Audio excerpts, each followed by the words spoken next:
Bienvenidos a otro episodio de Huella de la Historia Podcast. En este 12 de octubre vamos a charlar con Ana María Presta para abrir el debate sobre los diferentes sentidos que tiene esta fecha.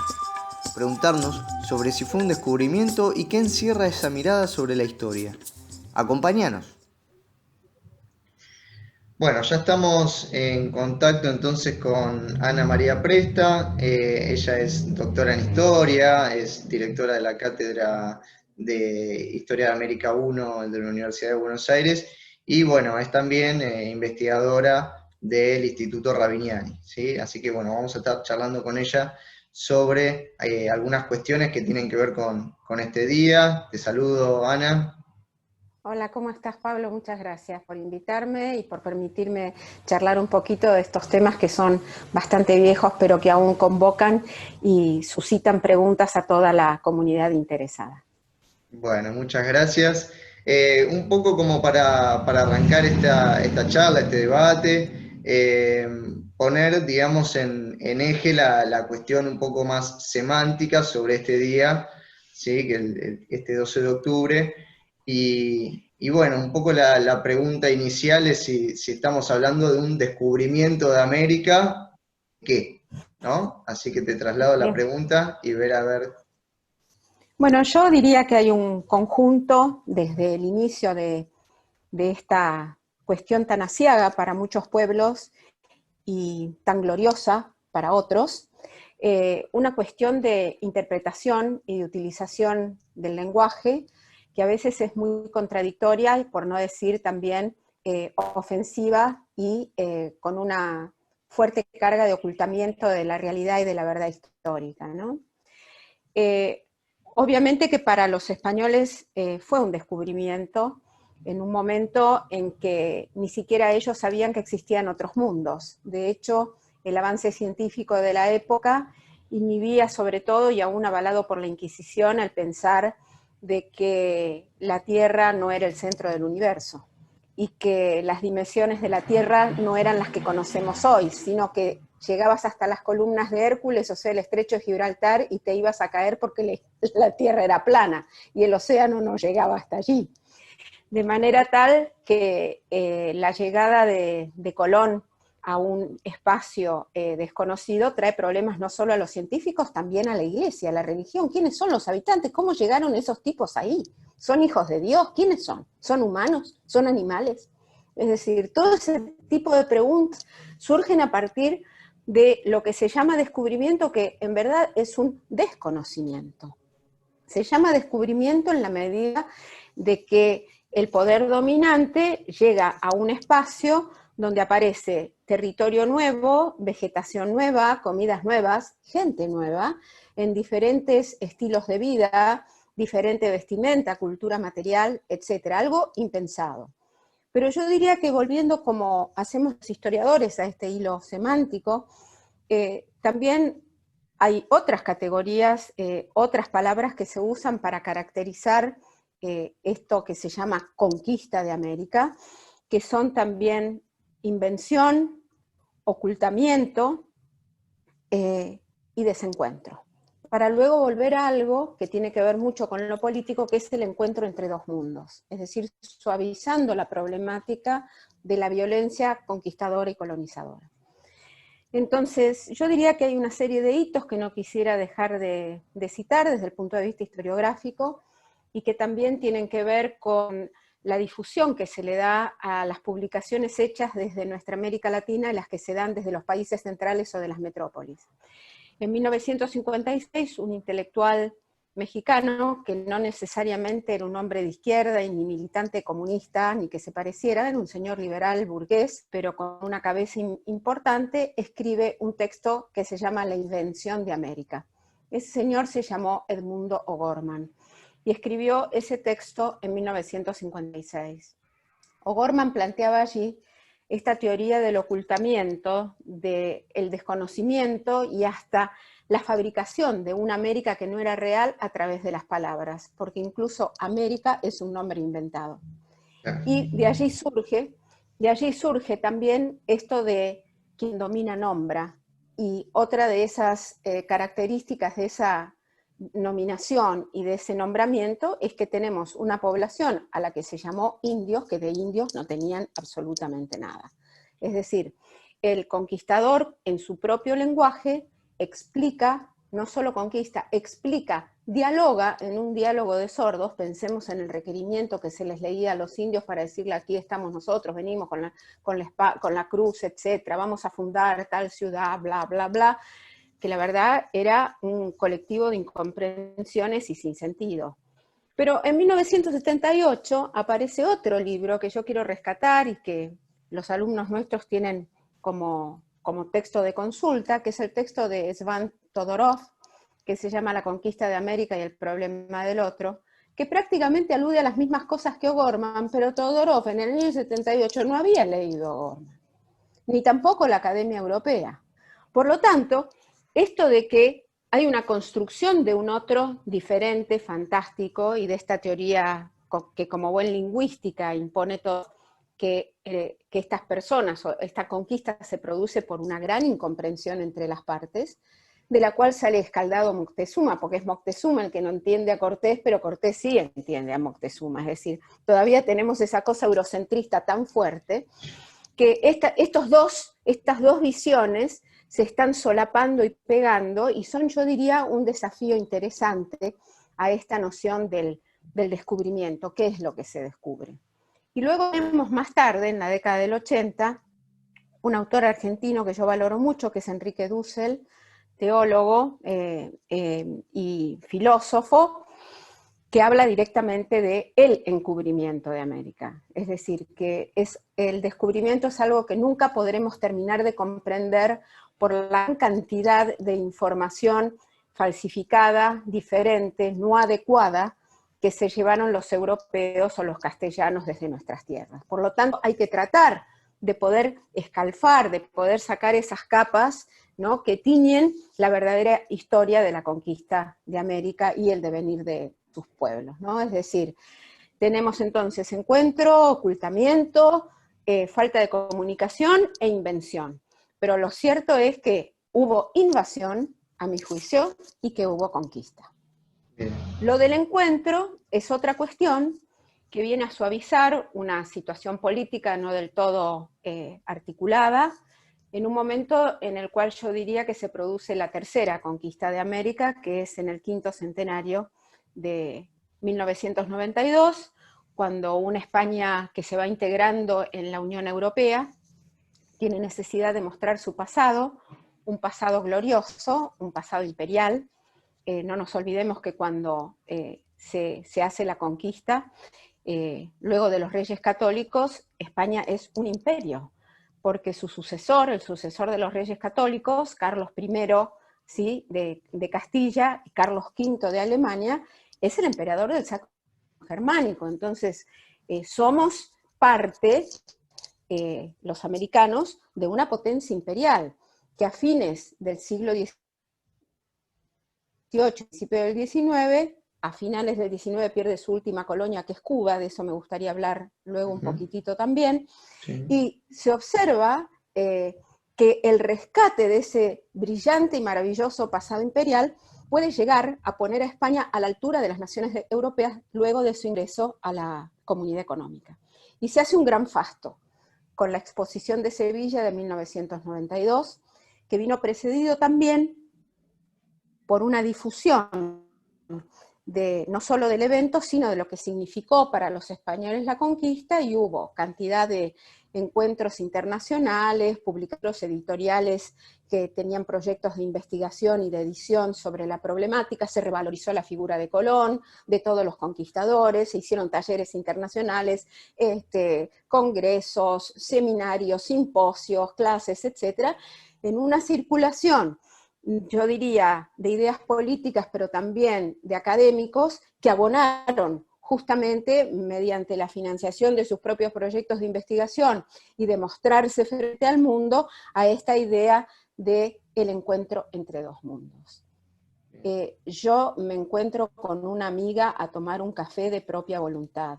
El encuentro entre dos mundos no existió por más que queramos suavizarlos. Ningún amigo se encuentra con uno metiéndose en su casa por la fuerza.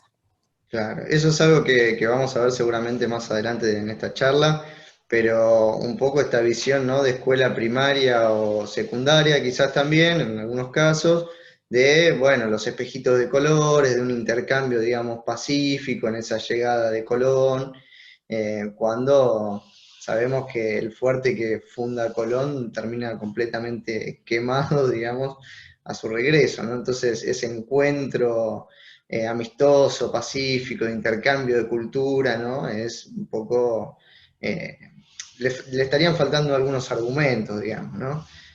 Y responde, bueno, a esto que venías diciendo vos de una mirada, una concepción política, ¿no? Propia, eh, esta diferencia, digamos, de términos, tiene que ver un poco con eso, ¿no? Mira, yo en ese momento, en el 92, era estudiante de doctorado en los Estados Unidos y vivía en una ciudad que justamente se traduce como Colón, Columbus, que es la capital del estado de Ohio, donde yo estaba haciendo mi doctorado. Y me acuerdo que tuve una asignación binario para escribir sobre este tema, porque la ciudad se programaba para un fasto importantísimo. Se hicieron réplicas de las carabelas, sobre todo de la Santa María, que quedó dada en el río Ohio y a donde todos podíamos ir a nuestro paseo, ir a la Expo de Columbus e ingresar a una carabela del siglo XV, del siglo XVI. Y yo me pregunté en un momento cuando escribía esto si los norteamericanos se hubieran atrevido, como lo estaban haciendo por el mundo los españoles y algunos gobiernos de América Latina y hasta de las Filipinas, si se hubieran atrevido a celebrar la guerra de Texas o la invasión a México. Entonces me pareció un poco obsceno todo eso y la aceptación con que determinados gobiernos y yo diría colectivos intelectuales aceptaban la celebración de lo que, por un lado, constituyó uno de los episodios más amargos de nuestra América Latina.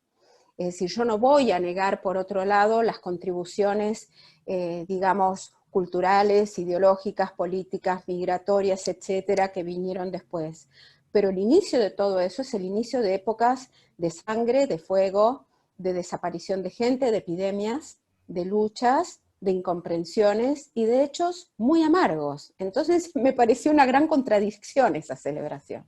Pero Claro. bueno, la Argentina como país también se negó en su momento a ingresar a ese tipo de celebraciones que ocurre a partir de fines del siglo XIX, que me parece que es una etapa interesante para analizar y traer a nuestros posibles escuchas o observadores del programa, para decirles que cuando nace nuestro país en el siglo XIX, hay un rechazo furibundo de las élites criollas hacia todo lo que sea lo español.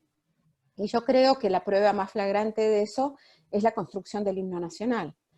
Un himno que en 1812 tiene unos versos castigadores y flamígeros del punto de vista lingüístico, para volver a la pregunta inicial tuya, Pablo, donde se denosta no solo a España, sino se ponen en juego la guerra de la independencia y los roles que jugaron los españoles y los criollos en esa gesta.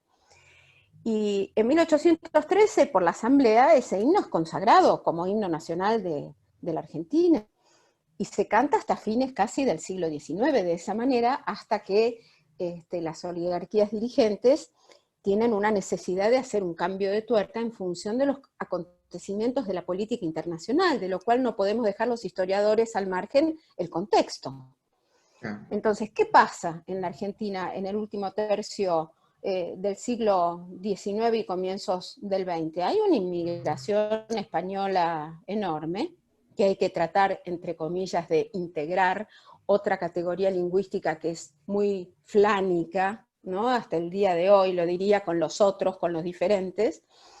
Entonces, de alguna manera hay que mostrar esa integración y cantar un himno que está denostando a su madre patria, a sus lugares de procedencia, se intenta suavizar un poco. Entonces, yo diría que ese flujo migratorio sumado a la independencia de Cuba en 1895, que era el último bastión que conservaba España en el continente americano, pero seguido por la invasión de los Estados Unidos a Cuba, que tienen sus propios intereses geopolíticos en el 98, hacen que las naciones americanas cierren filas en favor de una suerte de panamericanismo que va a ser muy discutido por entonces. Entonces, a partir de la guerra de Cuba, tenemos que casi unos años antes, en el 92, hay fastos en España revalorizando nuevamente, ¿qué cosa? El cuarto centenario, en 1892. Y fíjate vos cómo los intelectuales formamos parte de la cuestión política de nuestros respectivos pueblos, y nadie es inocente, ni en el lenguaje ni en sus prácticas. Ese mismo año se hace un Congreso Internacional de Americanistas. ¿Dónde? En La Rábida.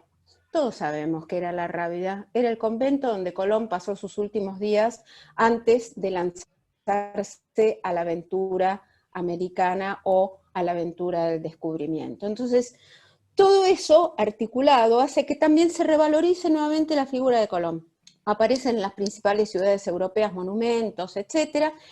¿Y quién se mete por la cola de todo esto? El Papa.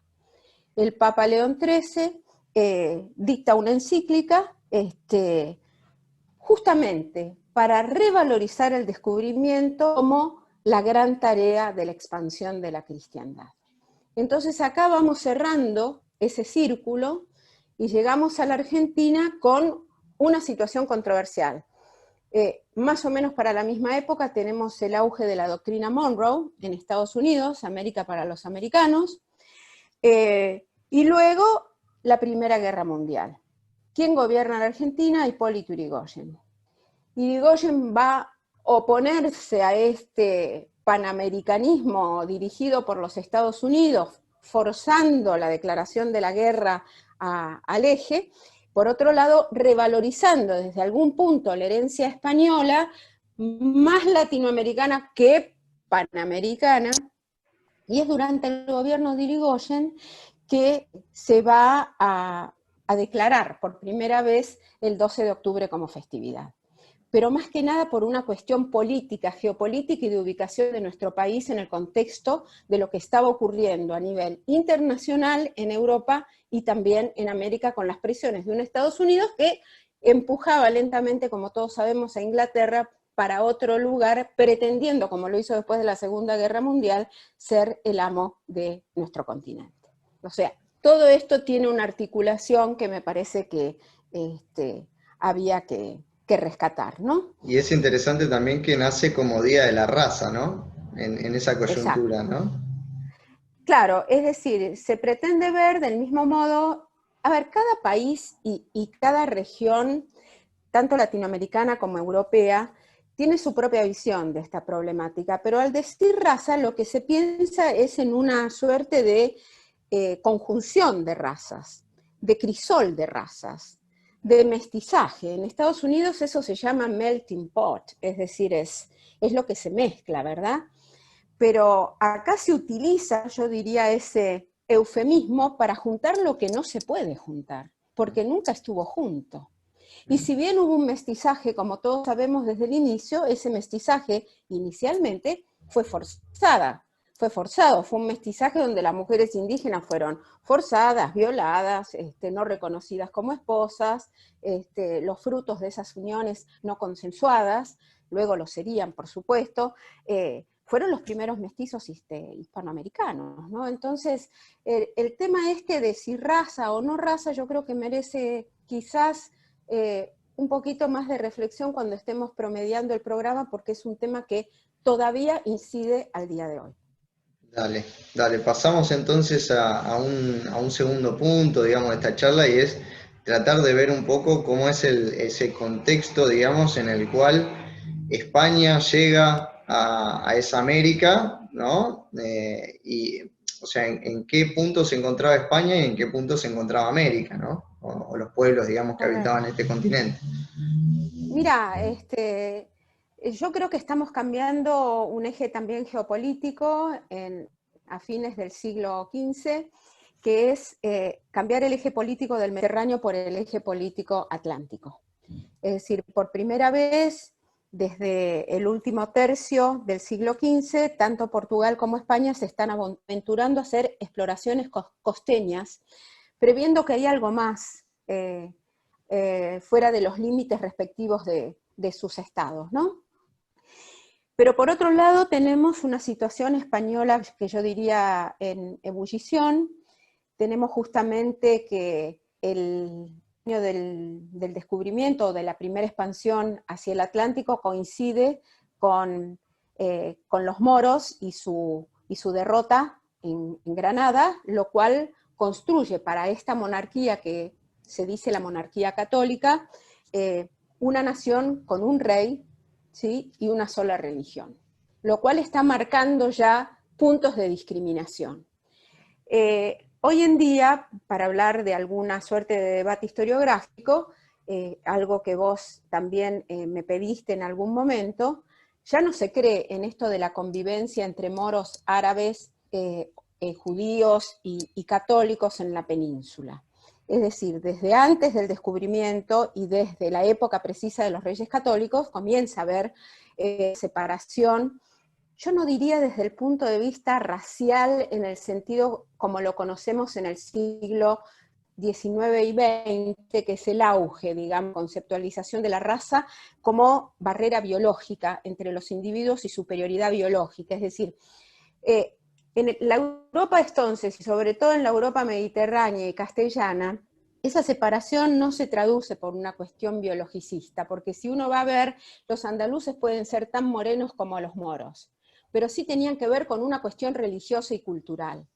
Es decir, la raza para los católicos es el otro, y el otro es el que es judío, el que es moro, el que no es cristiano. Y todo eso, dentro del saber de entonces, tiene que ver con una transmisión cultural, lingüística, religiosa, de prácticas, de comportamientos que se transmite por la sangre. Es decir, la sangre y la leche son los fluidos a través de los cuales se transmiten las prácticas, representaciones y comportamientos de los individuos, sobre todo su religión. Entonces, esta separación, que van a fundamentar algunos teóricos castellanos, como el franciscano Juan de Pineda, por ejemplo, habla de la raza como, bueno, la de los caballos, las de estos, la de los otros, pero la raza es el otro, es la alteridad. Los cristianos no tienen raza, simplemente son cristianos. Los que son los diferentes son los otros. Y no es una cuestión fenotípica, es una cuestión cultural y religiosa. Con el tiempo, la categoría, a ver, por eso yo diría, y de esto no me quiero olvidar, que la sociedad que crean los españoles no es una sociedad separada por la raza, es una sociedad racializada, que tiene ciertos componentes que hacen a las segregaciones entre los individuos, pero no tienen una perspectiva biologicista. Es decir, no es lo biológico lo que va a separar a los individuos. Y de hecho va a haber numerosas formas creadas por los españoles para saltar el problema de las diferencias. Bueno, cuando en el 18 se crea toda esta parafernalia fenotípica y esa lista infernal de nombres que hacen a las distintas castas y a su articulación dentro de los respectivos virreinatos, ahí sí vamos a tener un poco el color incidiendo. Pero en realidad lo que al principio surge por sobre todo es la falta de la cristiandad. Los indios eran menores, eran gentiles, y no estaban sujetos a la Inquisición, porque precisamente no conocían la religión cristiana. Entonces estaban en un escalón discriminatorio, pero no estaban sujetos a la penalización que tenían otros migrantes por lo que se podría decir prácticas idolátricas o ejercicios de ciertas prácticas religiosas que estaban inhibidos, ¿no?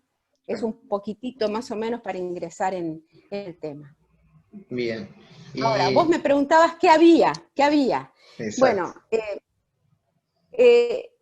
¿qué pasa? Como la Reconquista es una larga, digamos, gesta militar de casi 7 siglos, o más, sí, 711 a 1492, lo que tenemos es una serie de toma de territorios en base a una noción de la guerra de tipo medieval, es decir, la compañía la hueste, todo esto después se traslada a América, justamente la toma de territorios y las mercedes que hacen los reyes españoles para aquellos particulares, porque al igual que la conquista de América, la reconquista también fue una gesta de particulares. Entonces, es prácticamente otorgar tierra y gente para la explotación, con lo cual yo diría, como dice también Peter Critte, un viejo autor y, digamos, economista europeo, que hay una refeudalización previo a la expansión interoceánica y se cimentan aún más en las mentalidades de los castellanos, además por la expansión de la gran propiedad. No te olvides que España es la nación, o Castilla, digamos, porque España sería una entelequia, es la nación más atrasada de Europa, no tiene industria, es decir, vive de las materias primas, de esa, en Extremadura, que es lindante con Andalucía y es el centro de Castilla, esa mesa o esos animales itinerantes, la oveja que depredan todo, andan por los campos sin ningún tipo de contención para hacer esquiladas y mandar la lana a los Países Bajos para hacer los paños, por ejemplo, porque han abortado hasta los paños de Cataluña. Entonces, hay una reproducción, yo diría, biológica importante, por un lado por la estabilización después de la guerra, pero es una tierra falta de oportunidades. Entonces, el hecho de los intercambios colombinos primero y de los viajes después, dan la oportunidad de una salida para individuos que no tienen nada que perder, pero que tampoco tienen nada en su lugar de origen. Es decir, no voy a decir que todos eran aventureros y todos eran analfabetos, pero sí eran gente con escasas posibilidades de reproducción social y de tener una vida dentro de esos valores expansivos del señorialismo reimpuesto, como son la fama, el honor y la gloria. Y para eso había que ser soldado, aunque no se fuera. Eso tenemos allí, y tenemos la oportunidad de utilizar los puertos del Atlántico como forma de salida y de articulación de estas necesidades individuales, pero que también vienen en cadena, porque nadie migra solo. Todos migran con la gente de su pueblo, con algún pariente, con alguien que le abre la puerta, porque para migrar había que poner dinero, es decir, la manutención, la comida, la ropa, etc. Muchos de los conquistadores llegan endeudados y otros sí tienen financiación de algunos comerciantes, como los de Medina del Campo, los que va a tener Pizarro, por ejemplo, y también parte de la comunidad judía presta dinero para esta expansión al Perú con los dineros del fruto del comercio. ¿Y qué pasaba en América? Bueno, tenemos dos grandes imperios en México y en el Perú, de una extensión incomparable, más de 10.000 kilómetros cuadrados en lo que hoy es Sudamérica, en esa franja de 400, 350 metros de ancho que son los Andes. Y luego tenemos el Imperio Mexica, donde hay dos señores que los españoles llamarán reyes o emperadores, que son dos soberanos de respectivas naciones, donde la etnicidad tiene una incidencia interesante, y donde la expansión ha venido acompañado, en el caso de tanto de mexicas como de incas, de la incorporación de masas de trabajadores o de mano de obra, que tiene que pagar un tributo al Estado de diferentes maneras, en las dos formas conocidas de apropiación de la renta, que son en trabajo y en especie. El dinero no existe, no tenemos, al menos en los Andes, economía de mercado, sí tenemos tratos mercantiles en México, pero el tributo tiene otro tipo de facetas, se articula de otra manera. Si bien ciertos bienes tienen y alcanzan valor. Pero ahí tenemos masas, digamos, de grupos étnicos, de jefaturas, con autoridades fuertes, subsumidas dentro de las grandes unidades imperiales o de los grandes sectores de la administración Tahuantinsuyo, Imperio Mexica, que tienen la disconformidad de estar bajo el imperativo de señores que los explotan y a cuya digamos, etnia no pertenecen. De manera tal que algunos de esos grupos observan a los españoles como posibles salvadores frente a la explotación que sufren de los propios nativos. Lo que no sabían estos señores es que la explotación que traerán los españoles habría de ser mucho más aguda, que traen un sistema de dominación diferente, que imponen un sistema de propiedad distinta, que es el de propiedad privada, con un intento de desaparición paulatina de la propiedad colectiva, si bien es reconocida para los tributarios, y con un desgajamiento posterior de las colectividades, corporaciones, luego llamadas comunidades, que va a traer como consecuencia la implantación de un sistema diferente, sobre todo en espacios donde la minería, los obrajes, hacen absolutamente estragos, ¿no? Bueno, pensemos que Cortés llega desde Cuba a México con 250 soldados y tiene la ayuda de tlaxcaltecas y de una intérprete fantástica como Doña Marina, muy denostada por la historiografía, y que Pizarro llega con 168 a Cajamarca, donde por ese entonces está acantonado el Inca con su ejército principal.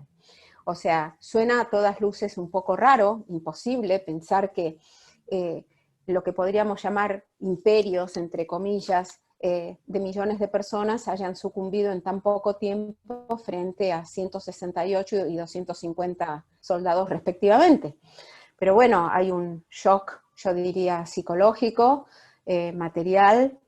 Nunca habían visto los indígenas, o tanto mexicas o los yungas, los primeros, entre comillas, peruanos que observan a Pizarro y a su hueste, gente que viniera de los barcos, no habían visto caballos, ni armaduras, ni armas de fuego, y bueno, digamos que con ese potencial de superioridad material, la conquista fue, en ese contexto de descontento y disgusto por lo que ocurría en los respectivos medios, bastante superficial, pero también fue muy rápida. Claro, Superficial desde el punto de vista cultural, ¿no? Pero fue muy rápida. claro, en ese sentido, digamos, un tercer eje, digamos, que me gustaría también plantear en la charla es esto, ¿no? De cómo se dio tan rápido la conquista o cómo se fue llevando adelante la invasión y, y esta doble estrategia, digamos, de coerción y de consenso, ¿no? Que se establece. Porque, bueno, un poco lo que decíamos antes, esta mirada de quizás un escolar, digamos, de los espejitos de colores y el encuentro, ¿no? Y sin embargo encontramos justamente un avance militar y cultural también, digamos, que es aniquilar al otro, ¿no? Básicamente, Exacto. no hay mucho punto intermedio, digamos. Es correcto lo que decís, Pablo, porque si bien al principio vos tenés que la conquista es una conquista eminentemente militar y se hace a sangre y fuego, rápidamente una etapa que yo llamaría de negociación. Y esa etapa de negociación, que si a vos te gusta le ponemos consenso, tiene que ver con la cooptación, voy a hablar específicamente en el caso del Perú, de los hermanos Pizarro, de lo que quedó de la élite incaica, con la cual comienza a negociar Pizarro y sobre todo sus hermanos Hernando y Gonzalo.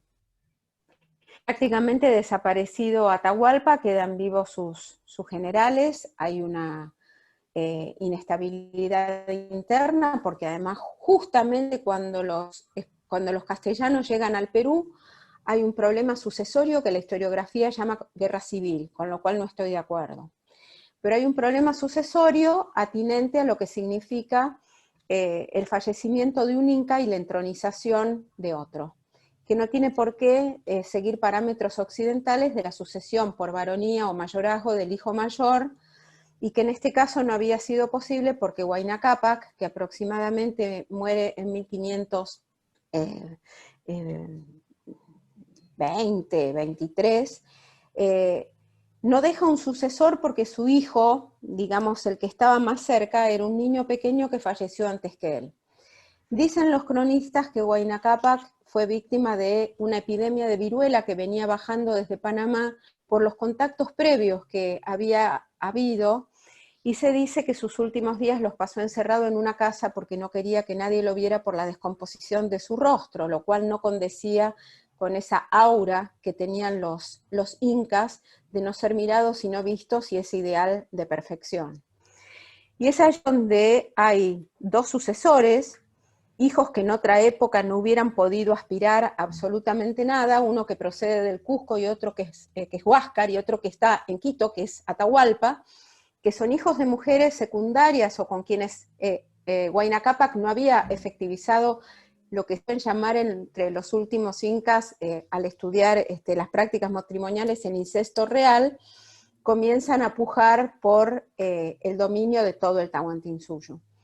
Atahualpa porque era un hombre muy carismático y además porque Huayna Cápac sabía, por una cuestión política, porque era su aspiración, comenzar a dividir ese imperio vasto en diferentes regiones con gobernantes específicos. Y Huáscar, que era el representante de las panacas o de los aylus reales o de los colectivos de privilegio del Cusco. Y cuando llegan los españoles todo esto está en ebullición. Y a río revuelto ya sabemos, ganancia de pescadores. Entonces, a partir de esto, todo el Tahuantinsuyo está dividido. Entonces, cuando viene la expansión al sur, después del asesinato de Atahualpa, a inicios de la década del 30, vos tenés colectivos étnicos o regiones que son pro Huáscar, pro Atahualpa, y otras que, en función de ser pro Huáscar, la mayoría se alía a los españoles. Pero se alía a los españoles de una manera muy interesante, y voy a contar un ejemplo porque el consenso no significa tontería. En el centro de los Andes centrales, a pesar de ser redundante, había una nación que eran los Huanca, que fueron aliados de la conquista, que fueron rancheados, es decir, fueron esquilmados por los ejércitos pizarristas y las huestes que pasaban para la expansión al sur, pero los huancas, si bien consintieron en darles comida, tejidos, maíz, papas y todo lo necesario, llamas para la expansión, anotaron absolutamente todo lo que se llevaron los españoles. Y 25 años después, cuando nunca les devolvieron absolutamente nada, se presentaron a la justicia: acá nos deben esto estos señores. Y buscaron ser no solo auxiliares de la conquista, sino, por lo que los habían ayudado, solicitaron estar exentos de tributo. Entonces, así como pudo haber, en tus palabras, un consenso, ese consenso no fue eterno. Ese consenso tuvo limitaciones en función al conocimiento y a la experimentación del saqueo, de la violencia y de la muerte. Los incas, los sucesores de los incas y los indígenas organizados, no nos olvidemos que estamos hablando de sociedades estatales, no de tribus, por favor, ¿sí? Conocieron muy rápidamente lo que significaba el odio, la discriminación, la mentira y ser esquilmados económicamente. Entonces, cuando Pizarro, por otro lado, negocia con Manco Inca el conocimiento del reino, va de suyo que Manco le cuenta cosas. Manco, hijo de Huayna Cápac, pero que en la línea sucesoria no hubiera llegado quizás a ninguna parte, pero es de los que queda vivo. Lo mismo que Titu Cusi, su hijo, que es de toda esta crónica tan maravillosa que utilizamos a veces en las aulas, ¿no? Cómo cuenta Titu Cusi el maltrato que los españoles le dieron a su padre y a él. Y en un momento Titu Cusi está negociando con Pizarro y se ve que hay una mesa puesta con un terciopelo rojo, y en la crónica Titu Cusi lo levanta y lo tira y le dice a Pizarro: yo que fui dueño de todo esto, ¿esto es lo que me venís a ofrecer?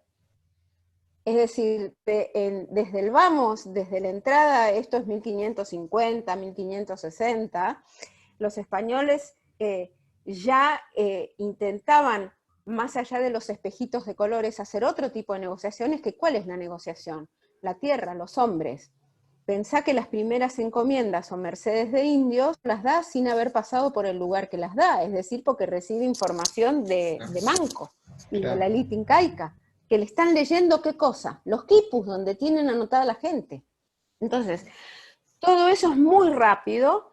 Pensemos que son años de conquista militar, pongamos los primeros 10, los primeros 15, feroces, y luego hay una etapa de negociación que es muy fuerte y que está comprobada por interesante documentación que los historiadores podemos rescatar y dar a conocer, como, por ejemplo, la crónica de Titu Cusi, y luego, obviamente, trabajos de investigación a los que nos dedicamos sobre el tema. Sí, y esto es interesante también lo último que planteás porque, bueno, también se abre una extensa etapa de resistencia, ¿no? Que la resistencia en sí es como una fase, digamos, más defensiva, si se quiere, de territorio y expansiva en algún momento, pero es netamente defensivo y tratar de resistir ante una oleada, digamos, de violencia que se te viene encima, ¿no? Pero es una resistencia que perdura, Hasta el día de diría, hoy. al día de hoy, digamos, ¿no? Eh, Lo que pasa es que no tenemos que confundir resistencia con rebelión, que son dos claro, categorías diferentes. claro, Es decir, la resistencia da lugar categorialmente y en la práctica a la introducción de articulaciones, de negociaciones, de diálogos, etc. La rebelión es cuando ya no hay más nada que negociar y donde se ha roto, como en el siglo XVIII, el pacto colonial que unía a las autoridades cacicales y a las comunidades con la administración colonial. Es decir, esa es la segunda conquista de América cuando los Borbones dicen, bueno, esto no es rentable, acá hay que cambiar las instituciones, los corregimientos no funcionan, los corregidores no funcionan, hay que hacer las intendencias, la masa tributaria no llega, etcétera, y hay una serie de resortes de modificaciones que se quieren efectuar.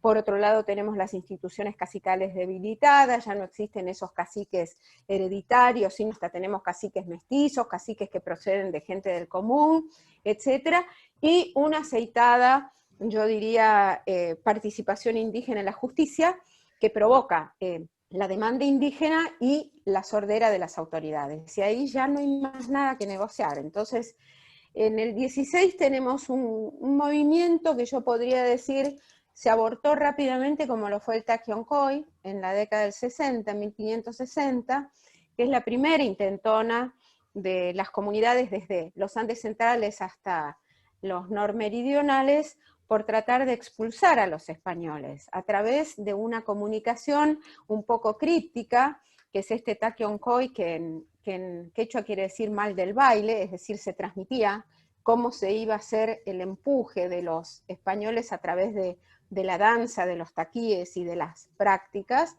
pero bueno, un confesor detecta rápidamente lo que se está haciendo y el movimiento es abortado.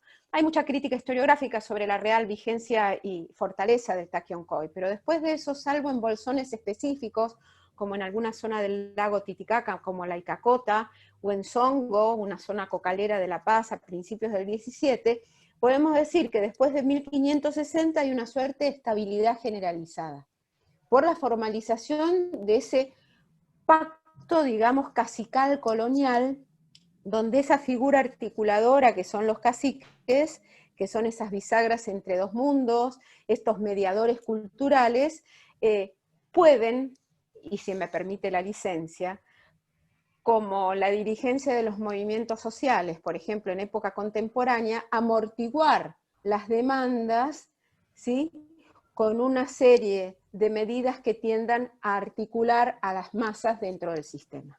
calmar a la base, digamos. Exactamente. Calmar a la base. Eh, bueno, ya que hicimos estos pequeños puentes, digamos, con el presente, bueno, ahora sí armar un puente un poco más grande y pensar, ¿no?, cuáles son las herencias y los contactos que tenemos con esa invasión de América y pensar un poco la cuestión de raza, la cuestión también de clase, ¿por qué no?, en las sociedades modernas, cómo ha ido evolucionando, por lo menos desde el siglo XIX, XX y bueno, la actualidad del siglo XXI, cómo se ha ido desarrollando un poco la cuestión. Pienso quizás en un Mariátegui, ahí pensando el lugar del indio, dice él, ¿no?, la cuestión del indio, todavía con ese vocabulario colonial de principio de siglo, eh, y cómo tratar de articular una estrategia, digamos, política revolucionaria, digamos, que lleve a la igualdad social, ¿no? Entonces, digamos, en ese sentido, ¿cuáles son esos puentes que podemos trazar, que vos ves? Bueno, la cita de Mariátegui me impone no solo recordar a un teórico fenomenal que lastimosamente falleció muy joven y tuvo una militancia y una producción política maravillosa, pero también quiero citar a otro hombre de letras andino que se lo conoce mucho por sus novelas y muy poco por su pensamiento político, que fue José María Arguedas. José María Arguedas no dejó de escribir nunca sobre la problemática del mundo quechua y del indígena subsumido dentro de las propiedades rurales de los criollos, de los mistis, uno de los cuales era su propio padre, ¿no? Arguedas aprendió a hablar quechua en la cocina de la casa de su padre con el personal de servicio, porque bueno, su madre había muerto, él era un niño criado prácticamente por la servidumbre, mientras su padre hacía otra pareja con otra señora. Y yo recuerdo una frase maravillosa de Arguedas cuando gana el Premio Nacional de Cultura, y donde toda la élite intelectual lo quiere florear, a un hombre que era bilingüe y que conocía tanto de la problemática social y política de su país, dijo una frase que me parece maravillosa: no soy un aculturado. Y ese no soy un aculturado, categoría, la aculturación, que es una manera de denostar. Eso para mí es una categoría de ida, hoy ya no la usamos ni los historiadores ni los antropólogos, pero aculturar significa borrar la cultura del otro, es decir, montarse sobre la cultura del otro. Arguedas dijo, no soy un aculturado. Por entonces, en los 70s, yo diría que hay una suerte de auge también en el Perú. Voy a hablar un poquitito de Perú y cerrar un cachito con Bolivia y con la Argentina, que son países obviamente que me interesan no solo por lo que estudio, sino también por mi ciudadanía, ¿no? Hay una revalorización del indio, pero no del indio que va caminando por la calle pidiendo limosna o un poquito de comida. Como hicieron los españoles en el 92, lo que se trata de revalorizar es el imperio. Y cuando se habla de los indios, de lo que se habla es sobre los incas, pero no de las comunidades actuales que están subsumidas en el aislamiento y en la miseria. Lo digo sobre el Perú esto. Entonces quiero citar a una autora que me parece maravillosa, que con respecto a esta problemática que vamos a iniciar ahora de hablar sobre las razas, escribió un ensayo que me parece fantástico que se llama Incas sí, indios no, y la autora es Cecilia Méndez. Es decir, otra vez, rescatemos lo que nos dio la gloria, pero pongamos abajo de la alfombra lo que nos avergüenza. Es decir, porque la distorsión que tienen las clases dirigentes de los países andinos, hoy en día la mayoría de ellos, en otros momentos no, sabemos que hay altibajos, es como en el siglo XIX y con el spencerianismo, que la culpa de todo la tienen los indios, que son las razones del atraso. Es decir, volvemos otra vez a civilización y barbarie, ¿no? Entonces, al indio hay que ponerlo abajo de la alfombra, pero al inca no, hay que rescatarlo, hay que ponerlo en los museos, hay que mostrar sus logros, etc. Bueno, el caso boliviano no va de suyo que tuvimos 14 años de una experiencia de empoderamiento indígena maravilloso que en este momento y los últimos 10 meses trata de ser borrado de un plumazo por una dirigencia retardataria y golpista que también quiere ocultar al indio y hacer una república mestiza. Pero, ¿qué es una república mestiza? ¿Quién manda en una república mestiza? ¿Cuáles son los objetivos políticos de una política mestiza? Entonces, no voy a resolver esto yo ahora, pero sí lo quiero lanzar como para incentivar a la reflexión. Y en los 90s, no hay que olvidarse que tuvimos hitos maravillosos. En el 92 los pueblos indígenas ecuatorianos se levantan justamente contra el 5º centenario y en busca de sus derechos. Y en el 94 tenemos Chiapas. Sí. Entonces, son caras indígenas que desde diferentes espectros geográficos, organizatólicos, le están mostrando al mundo que acá hay un problema que no está resuelto. Esos indígenas que se dicen integrados o ciudadanos no están ni integrados ni son ciudadanos. Entonces, ¿qué es lo que dicen nuestras constituciones al respecto? La República Argentina desde su constitución del 94 sigue teniendo una enorme deuda con las comunidades indígenas, porque no las ha hecho propietarias, no les ha otorgado la tierra, a pesar de que tendría que hacerlo. Acá hay una sola comunidad reconocida como tal, que es la de Amaicha del Valle, ¿sí? Que por su cédula real de inicios del siglo XVIII está reconocida comunidad en el contexto de los valles calchaquíes en el norte tucumano. Pero ¿qué tenemos todos los días? Noticias alarmantes que los mapuches ocuparon un terreno del ejército, que le invadieron un lago a un propietario rubio de ojos celestes, etcétera, que se han metido en terrenos que no les corresponden.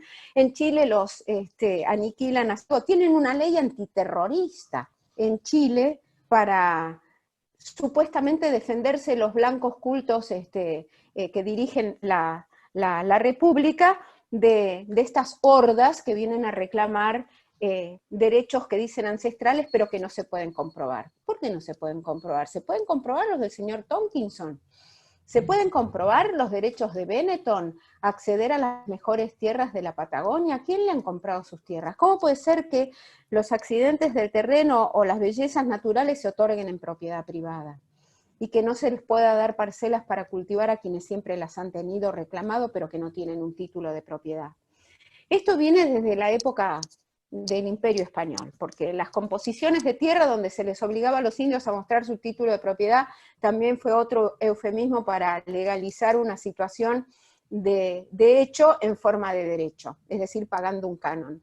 O sea que las clases dirigentes, el poder colonial, yo diría, siempre tuvo este tipo de armas, y hoy, ¿por qué no estamos pensando que todo lo que estamos viviendo es parte de una herencia colonial no resuelta? ¿Ya pasó el colonialismo? ¿O tenemos bolsones de colonialismo en los estados nacionales? Y por último, el tema raza, que creo que era lo que me habías sugerido, ¿no? Dentro de todo este contexto de desigualdades y de iniquidades, de algo que quiero celebrar, que es la ley del 2010, que nos permite el lunes hablar del Día de la Diversidad Cultural en vez del Día de la Raza. Creo que nuestro país en algunas cosas pudo avanzar y en otras no pudo, no quiso o se lo impidieron, ¿no? Y para eso estamos todos como para acompañar la lucha de los de abajo y de aquellos que ven cercenados sus derechos desde tiempos ancestrales. Se nos ha dicho que la Argentina es un país fruto de la inmigración, que es un país blanco, y sobre todo que es un país que mira al Atlántico y que mira al puerto. Y cuando nos preguntan dónde están los indios, la mayoría hoy podría llegar a decir, bueno, no tenemos. Ahora han logrado mayor visibilidad por estas situaciones de violencia a partir del asesinato de Santiago Maldonado, por ejemplo, y de la problemática mapuche que hermana los pueblos de uno y otro lado de la cordillera.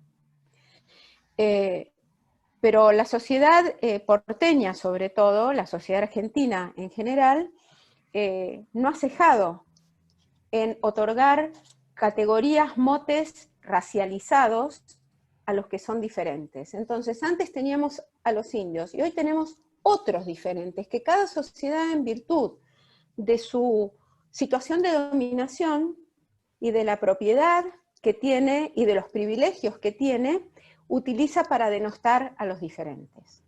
¿Cómo sacás del imaginario social el nombre bolita, el nombre paraguas, el mote de cargo de carne de paloma, para denostar a nuestros migrantes, hermanos latinoamericanos, que no vienen a robar a la Argentina, ni a mantenerse con un ATP, que vienen a laburar, como nosotros también hemos ido a otros lados? Entonces, no diría que la sociedad argentina es el prototipo de la sociedad racista y de la sociedad separatista, pero que tiene sí bolsones de militancia y de participación política de grupos minoritarios que son fascistoides y absolutamente racistas y denostadores de los otros. Sí, sí, sí, está instalado también en una cultura, digamos, general esto del racismo, ¿no? De mirar, a veces la gente mira con rechazo a determinado color de piel, a determinada cara, a determinado... Y son estereotipos también que se distribuyen en los medios de comunicación, en las noticias, bueno, pienso en esta noticia de murieron 2 personas y un boliviano, ¿no? Toda Exacto. esta, esta forma racista de contar las noticias, de contar la realidad y de ver el mundo, ¿no? También, porque es toda una perspectiva. Eh, Pienso también en este golpe de Estado, digamos, que se dio en Bolivia el año pasado y donde la presidenta golpista entraba con su brazo más violento, que era Camacho, con la Biblia, ¿no? Y haciendo todo un Sí, ritual parecía ahí. Valverde. Sí, sí, Parecía el obispo Valverde con Atahualpa. Más o menos totalmente, lo mismo. totalmente. Era una imagen de 500 años atrás. Entonces, digo, cómo esos significados siguen ahí circulando, esos lenguajes, y cómo tratar lo pienso mucho desde la educación y desde la escuela, ¿no? Que es un espacio de creación de sentido y de cultura, donde, bueno, si bien en algunos casos han cambiado los programas, ¿no? Que bajan de los ministerios, los manuales vienen bastante por detrás en algunos casos y siempre está, ¿no? El 12 de octubre, ¿no? El indiecito con el conquistador y el acto escolar también, ¿no? También toda una generación de significado y de sentido que son fuertísimas para un chico de 7 años, 8, 10 o 15 que se está formando, digamos, en su mirada del mundo. Eh, Quiero dejarle a vos como conocimiento y a la audiencia que nos va a escuchar que con mi equipo de trabajo del programa de Historia de América Latina del Instituto Ravignani, el día lunes estamos subiendo una gacetilla con distintas entradas sobre el 12 de octubre, y una de las entradas es justamente la enseñanza de la historia y los manuales a partir de 1990. Buenísimo. Entonces, me parece que también podría ser una forma de completar esta agradable entrevista que me hiciste, o este permiso que me diste para decir un montón de cosas, completarlo con la colaboración de mi equipo de trabajo en distintas entradas que tienen que ver justamente hasta con la situación de los pueblos indígenas y afrodescendientes actuales. También, también. Sí, sí, toda una temática, ¿no? Que bueno, abordaremos en otro momento, pero sí, también. Es fuerte y tiene que ver también con la conquista. Entonces, les recomiendo ir a la página del instituto para ver esa entrada, que creo que puede llegar a ser muy ilustrativo. Está escrito de una forma muy llana, tiene muy buenas imágenes y derivaciones hacia links muy importantes que completan, diría, mucho de lo que estuvimos hablando en estas horas de la tarde. Buenísimo. Vamos a dejar todos estos links, los dejamos en la descripción del video para que el que lo esté viendo pincha ahí directamente y va para la página del Ravignani y poder verlo ahí completo. Te quería hacer una pregunta más por inquietud personal y también quizás alguien que está escuchando lo puede tomar. ¿Qué reservorio, digamos, de fuentes documentales encontramos acá en Argentina como para ir a investigar, el que tenga ganas, dónde están, dónde se pueden ir a ver? Eh, Bien, bueno, lo primero que tengo que decirte es que tenemos un magnífico Archivo General de la Nación,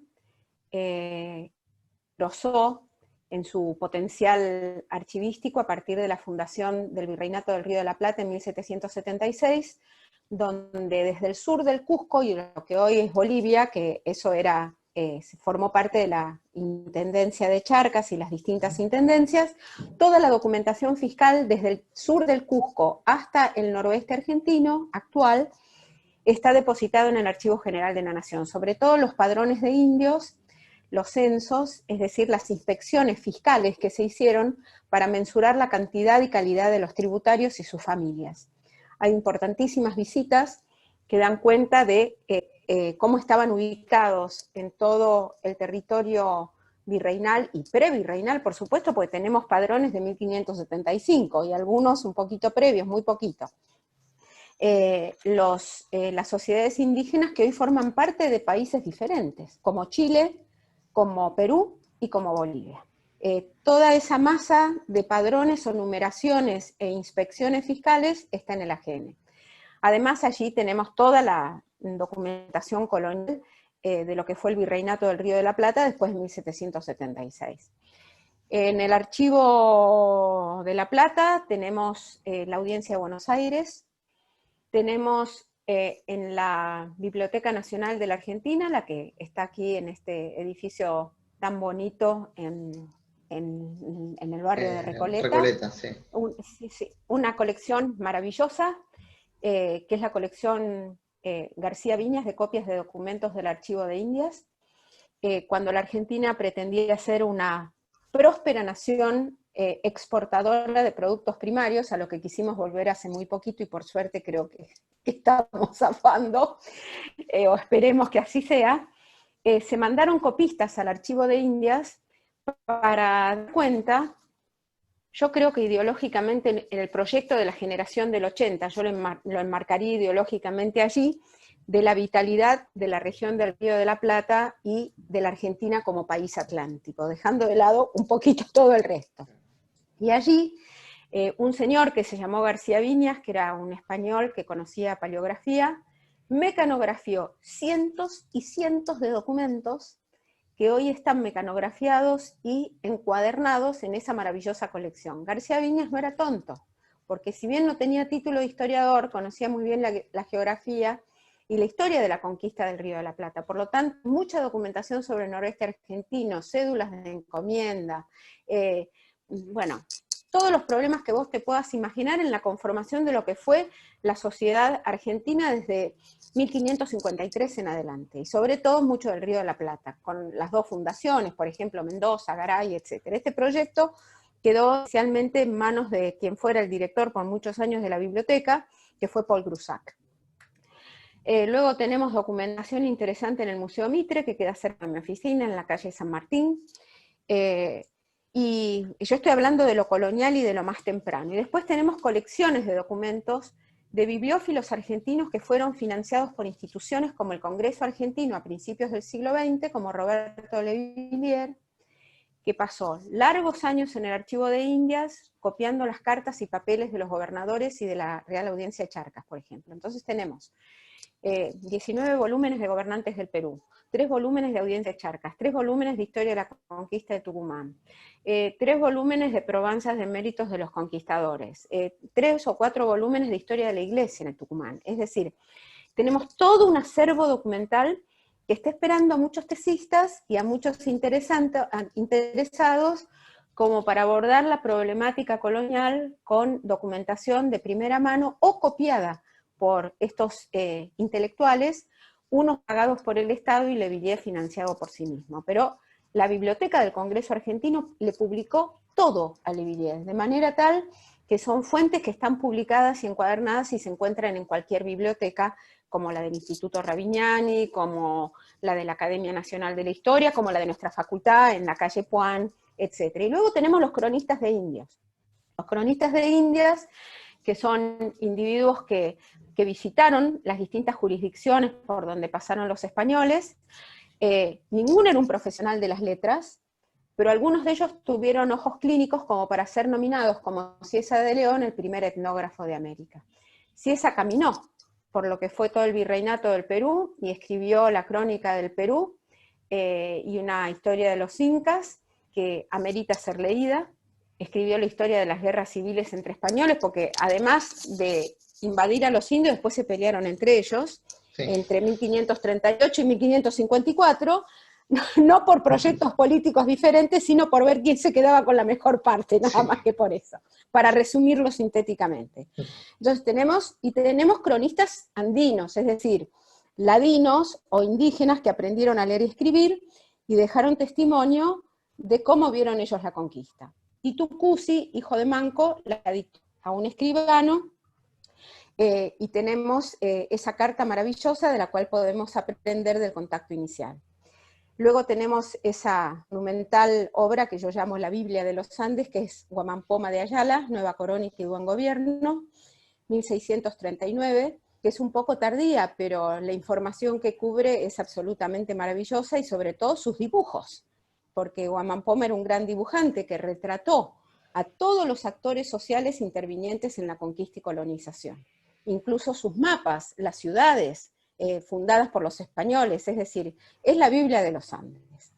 Y luego tenemos en el siglo XVII otro autor indígena, que es Santa Cruz Pachacuti Yamqui, que nos interesa sobre todo porque es un cronista del Collao, es decir, de los Andes meridionales, nosotros trabajamos, donde, bueno, su historia de los incas, la sucesión, etcétera, puede ser debatida, pero a través de él podemos estudiar una interesante cosmovisión y la visión del mundo que tenían los indígenas. Sintéticamente es lo que te puedo aportar en este lapso, pero tenemos archivos provinciales, tenemos 3 archivos en Jujuy. 3 archivos en Jujuy, un archivo en Salta, un archivo en Tucumán, Catamarca, La Rioja y el magnífico archivo de Córdoba. Entonces, para quienes estén buscando cuestiones regionales, hay donde anclar. Bueno, Ana, muchísimas gracias por este rato que te has tomado con nosotros. Personalmente te agradezco mucho la dedicación, digamos, de haber trabajado los temas, digamos, toda esta preproducción que estuvimos haciendo. Y también, bueno, un poco la experiencia de la Universidad de Buenos Aires, donde tuve el gusto de cursar con vos y haber aprendido mucho. Así que bueno, te agradezco un poco por todo esto. Muchas gracias, Pablo, y espero el link para también poder difundirlo y subirlo y dar visibilidad al trabajo que estás haciendo. Y muchas gracias por la invitación nuevamente. Bueno, muchísimas gracias. Terminamos este episodio de podcast. Vamos a hacer luego el cierre y despedimos entonces a Ana María. Cerramos este episodio invitándolos a comentar todo lo que les surja de la charla, así como también a suscribirse al canal y compartir el video. En la descripción dejamos los enlaces para poder acercarse al Instituto Ravignani, así como también para conseguir nuestra revista histórica Invasión, sobre todo lo que fuimos tratando en esta jornada. Les agradecemos por habernos acompañado y será hasta un nuevo episodio de Huellas de la Historia Podcast.